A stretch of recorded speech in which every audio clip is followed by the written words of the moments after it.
Ronaldo ने कराया Saudi अरब और कतर के बीच विवाद। कतर फीफा वर्ल्ड कप काफी विवादों में रहा। उसकी मेहमान नवाजी को लेकर काफी आलोचना का शिकार कतर को होना पड़ा।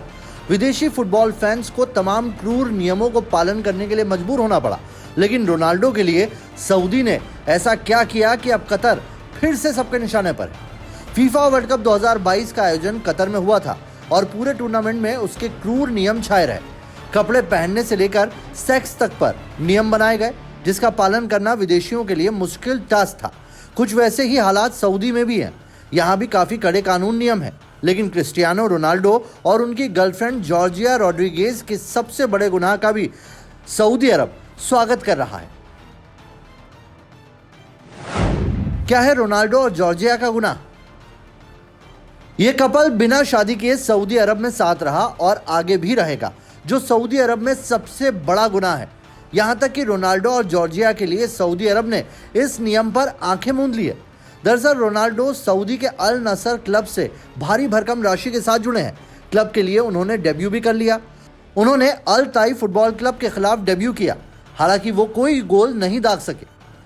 वो इस इस्लामिक देश में अपनी गर्लफ्रेंड जॉर्जिया के साथ पहुंचे हैं। उनके साथ उनके बच्चे भी थे। जॉर्जिया बिना शादी के उनके 2 बच्चों की मां है और ये इस्लामिक देश में सबसे बड़ा गुनाह है। सऊदी अरब में तो इसके लिए गंभीर सजा का प्रावधान है। यही नहीं, बिना शादी के एक छत के नीचे रहना हो, रूम शेयर करना हो, इसे भी सऊदी अरब में अपराध माना जाता है। लेकिन सऊदी ने अपने मेहमान के लिए इस नियम से समझौता किया। ये कपल पति पत्नी की तरह एक साथ रहेगा।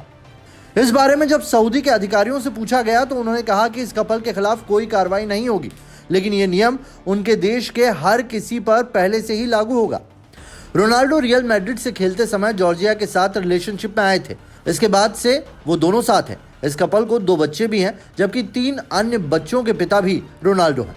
इस खबर के सामने आने के बाद हर कोई कतर को कोस रहा है। सब कह रहे हैं कि कतर को सऊदी अरब से सीखने की बात है।